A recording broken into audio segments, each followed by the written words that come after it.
আসসালামু আলাইকুম ওরহমতুল্লাহি ওয়াবারাকাতুহ।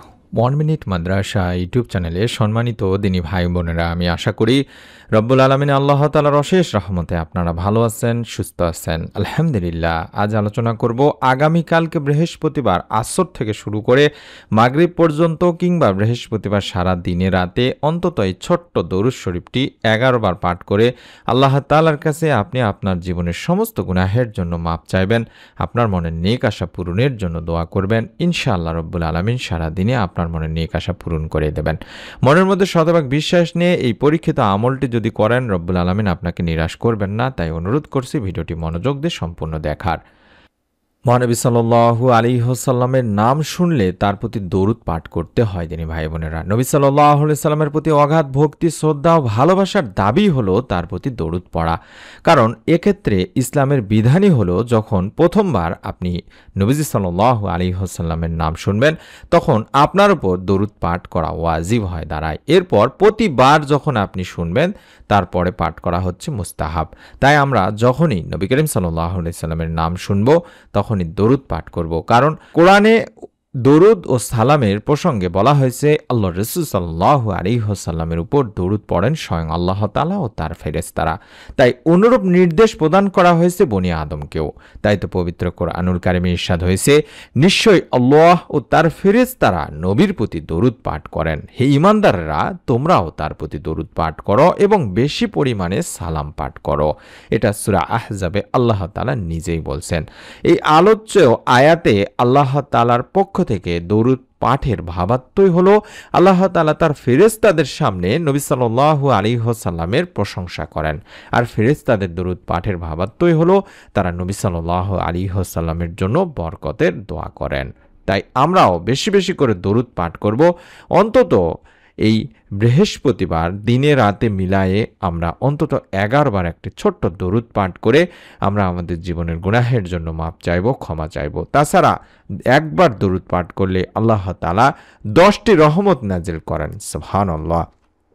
এই সম্পর্কে আবু হুরায়রা রাদিয়াল্লাহু তাআলা আনহু থেকে বর্ণিত আছে, রাসূল পাক সাল্লাল্লাহু আলাইহি ওয়াসাল্লাম বলেছেন, যে ব্যক্তি আমার প্রতি একবার দরুদ পাঠ করে, আল্লাহ তাআলা তার প্রতি 10টি রহমত বর্ষণ করেন। সুবহানাল্লাহ। শুধু তাই নয়, আনাস ইবনে মালিক রাদিয়াল্লাহু তাআলা আনহু আরো বলেন, রাসূল পাক সাল্লাল্লাহু আলাইহি ওয়াসাল্লাম বলেছেন, যে ব্যক্তি আমার উপর একবার দরুদ পাঠ করবে, আল্লাহ তাআলা তার উপর 10 বার রহমত নাজিল করবেন, তার 10টি গুনাহকে মিটিয়ে দেবেন এবং তার জন্য 10টি মর্যাদা উন্নত করবেন। সুবহানাল্লাহ। এটিও সুনানিন নাসাই শরীফের একটি হাদিস। তাছাড়া দরুদ পাঠকারীর জন্য স্বয়ং ফেরেশতারা দোয়া করতে থাকেন। দরুদ পাঠকারীর জন্য যে ফেরেশতারা দোয়া করেন, এই বিষয়ে আমির বিন রাবিয়া রাদিয়াল্লাহু তাআলা আনহু থেকে একটা হাদিস পাওয়া যায়, যেখানে নবী সাল্লাল্লাহু আলাইহি ওয়াসাল্লাম বলেন, যখন কোনো মুসলিম আমার প্রতি দরুদ পাঠ করে এবং যতক্ষণ পর্যন্ত সে দরুদ পাঠরত অবস্থায় থাকে, ততক্ষণ পর্যন্ত ফেরেশতারা তার জন্য দোয়া করতে থাকেন। সুবহানাল্লাহ। তাই বান্দা চাইলে তার দরুদের পরিমাণ কমাতেও পারে, তার দোয়া ফেরেশতারা যেন তার জন্য দোয়া করেন, এই দোয়ার পরিমাণ কমাতেও পারে, বাড়াতেও পারে। অর্থাৎ দরুদ পাঠের পরিমাণ বাড়াতেও পারেন, কমাতেও পারেন। আপনি সারাদিন দরুদ পাঠ করলে ফেরেশতারা আপনার জন্য সারাদিন দোয়া করতে থাকবেন। তাই বেশি বেশি দরুদ পাঠ করার কথা বলা হয়েছে দিনী ভাই বোনেরা। তাছাড়া আমরা কম বেশি সকলেই জানি যে হযরত ফাজালা ইবনে রুবাইদ রাদিয়াল্লাহু তাআলা আনহু থেকে একটা হাদিস আছে, যেখানে আল্লাহ রাসূল সাল্লাল্লাহু আলাইহি ওয়াসাল্লাম এক লোককে তিনি নামাজ পড়তে দেখলেন বা নামাজে দোয়া করতে দেখলেন বা শুনলেন, কিন্তু সেই লোকটি তাতে আল্লাহ তাআলার প্রশংসা করলেন না, রাসূল পাক সাল্লাল্লাহু আলাইহি ওয়াসাল্লামের উপর দরুদ শরীফ পাঠ করলেন না। তা দেখে রাসূল পাক সাল্লাল্লাহু আলাইহি ওয়াসাল্লাম বললেন, লোকটি তাড়াহুড়া করলো। অতঃপর তিনি তাকে বা ওই ব্যক্তিকে ডাকলেন এবং সেখানে উপস্থিত সকলকেই বললেন যে, যখন তোমাদের কেউ নামাজ পড়বে বা নামাজে দোয়া করবে বা কিছু চাইবে, তখন সে যেন প্রথমে আল্লাহ তাআলার অর্থাৎ মহান প্রভুর গুণগান প্রশংসা করে নেয়, তারপরে নবী সাল্লাল্লাহু আলাইহি ওয়াসাল্লামের উপর দরুদ শরীফ পাঠ করে, তারপরে তার যা ইচ্ছা চায় অর্থাৎ নেক যা কিছু চেয়ে নেয়। এটাই হলো দরুদ পাঠের নিয়ম বা দোয়া করার নিয়ম। আবু দাউদ শরীফ, তিরমিজি শরীফের হাদিস। তাহলে বুঝতে পারলাম দরুদবিহীন দোয়া আল্লাহ তাআলার কাছে পৌঁছাবে না। তাই দোয়ার সময় অবশ্যই আল্লাহর প্রশংসার পাশাপাশি রাসূল পাক সাল্লাল্লাহু আলাইহি ওয়াসাল্লামের প্রতি দরুদ শরীফ পড়তে হবে। হযরত আনাস রাদিয়াল্লাহু তাআলা আনহু বর্ণনা করেন, রাসূল পাক সাল্লাল্লাহু আলাইহি ওয়াসাল্লাম বলেছেন, যতক্ষণ রাসূলুল্লাহ সাল্লাল্লাহু আলাইহি ওয়াসাল্লামের উপর দরুদ পড়া হবে না, ততক্ষণ তা বাধাগ্রস্ত অবস্থায় থাকবে, অর্থাৎ এ দোয়া আল্লাহ তাআলার কাছে পৌঁছবে না, এ দোয়া কবুলও করা হবে না। তাবারানী শরীফের একটি হাদিস। সুতরাং মুমিন মুসলমানদের উচিত হবে দোয়ার শুরুতে আল্লাহর প্রশংসা হিসেবে সূরা ফাতিহা বা আলহামদুলিল্লাহ পড়ে নেওয়া এবং বিশ্বনবী সাল্লাল্লাহু আলাইহি ওয়াসাল্লামের প্রতি দরুদ পাঠপূর্বক আল্লাহ তাআলার কাছে দোয়া করা। তাই আমরা প্রথমেই অন্তত দোয়াগুলো পড়ার আগে যখনই দোয়া করব তখনই ছোট দরুদ শরীফ পড়ে নেওয়ার চেষ্টা করব। চাইলে আল্লাহুম্মা সাল্লি ওয়া সাল্লিম আলা নাবিয়িনা মুহাম্মাদ, আল্লাহুম্মা সাল্লি ওয়া সাল্লিম আলা নাবিয়িনা মুহাম্মাদ, আল্লাহুম্মা সাল্লি ওয়া সাল্লিম আলা নাবিয়িনা মুহাম্মাদ, এই ছোট্ট দরুদটি অন্তত 11 বার পড়ার চেষ্টা করবেন। 11 বার পড়ে নেওয়ার পরে আপনি আপনার জীবনের যত গুনাহ আছে সব গুনাহ মাফের জন্য আল্লাহ তাআলার কাছে এই দোয়াটি পড়বেন। আমরা শয়তানের প্ররোচনায় পড়ে আল্লাহ তাআলার অবাধ্য হয়ে গুনাহ করে ফেলি, কিন্তু গুনাহ হয়ে গেলে একজন মুসলমানের প্রথম কাজই হলো তাওবা করে নেওয়া। তাওবা মানে গুনাহ থেকে প্রত্যাবর্তন করে আল্লাহ তাআলার দিকে ফিরে আসা। পাপী বান্দাদের আল্লাহ তাআলা আশার বাণী শুনিয়েছেন, বর্ণিত হয়েছে, হে আমার বান্দারা, যারা নিজেদের উপরে জুলুম করেছো তোমরা আল্লাহর রহমত থেকে নিরাশ হও না, নিশ্চয়ই আল্লাহ সব গুনাহ মাফ করেন, তিনি ক্ষমাশীল পরম দয়ালু। সূরা জুমার 53 নম্বর আয়াতে বলা হয়েছে। এক হাদিসে হযরত আবু হুরায়রা রাদিয়াল্লাহু তাআলা আনহু থেকে বর্ণিত আছে, রাসূল পাক সাল্লাল্লাহু আলাইহি ওয়াসাল্লাম বলেন, তোমরা যদি পাপাচার করতে এমনকি তোমাদের পাপ আকাশের সীমা পর্যন্ত পৌঁছে যেত, অতঃপর তোমরা তওবা করতে, তাহলে আল্লাহ অবশ্যই তোমাদের তওবা কবুল করবেন। সুনানে ইবনে মাজার একটি হাদিস।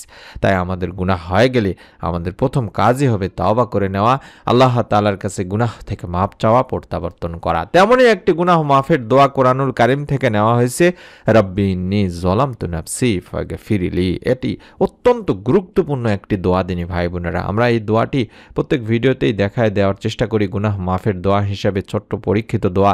আশা করছি এই দোয়ার মাধ্যমে আল্লাহ তাআলার কাছে যদি আপনারা আপনার গুনাহের জন্য মাপ চাইতে পারেন, রব্বুল আলামিন ইনশাআল্লাহ আপনাকে মাফ করে দেবেন। কারণ এই দোয়াটিতে আমরা বলছি যে, হে আমার রব, হে আল্লাহ, নিশ্চয়ই অবশ্যই আমি আমার নফসের প্রতি জুলুম করে ফেলেছি, আপনি তো ক্ষমাশীল দয়াশীল, সুতরাং আপনি আমাকে ক্ষমা করে দিন। সূরা আল কাসাসের 16 নম্বর আয়াতে এই দোয়াটির কথা বলা হয়েছে। মনটাকে নরম করে যত গুনাহ করুন না কেন, যত পাপই করুন না কেন, যদি আপনারা মন থেকে নিয়ত করে দরুদ পাঠপূর্বক এই দোয়া পড়ে আল্লাহ তাআলার কাছে গুনাহের কথা স্বীকার করে মাপ চান, রব্বুল আলামিন ইনশাআল্লাহ আপনাকে মাফ করে দেবেন।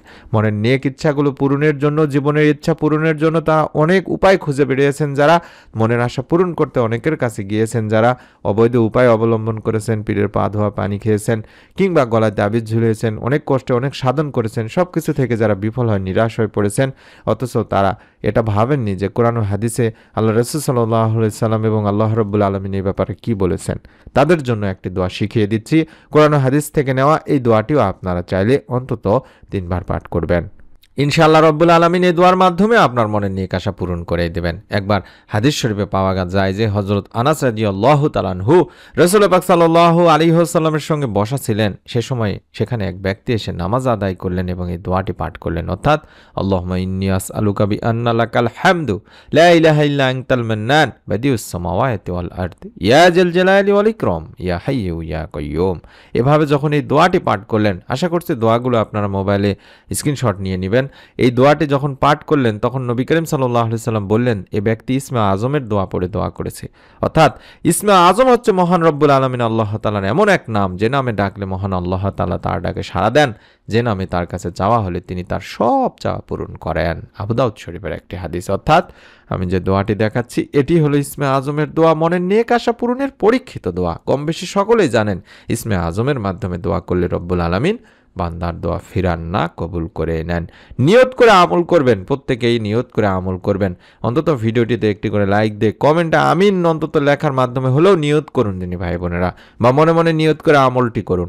এবং নতুন আমলের ভিডিওগুলো পাওয়ার জন্য অবশ্যই যারা এখন পর্যন্ত চ্যানেলটি সাবস্ক্রাইব করেননি, ভিডিওটির নিচে সাবস্ক্রাইব লেখা আছে সাদা কালোর মিশ্রণের, এই সাবস্ক্রাইব লেখাটির উপর চাপ দিন, বেল বাটনে আসলে ডানে বেলের উপর চাপ দিয়ে রেখে দিন। ইনশাআল্লাহ প্রত্যেকটি নতুন আমলের ভিডিও সরাসরি আমরা দেওয়ার সঙ্গে সঙ্গে আপনি আপনার মোবাইলে পেয়ে যাবেন। সকলে ভালো থাকুন, সুস্থ থাকুন।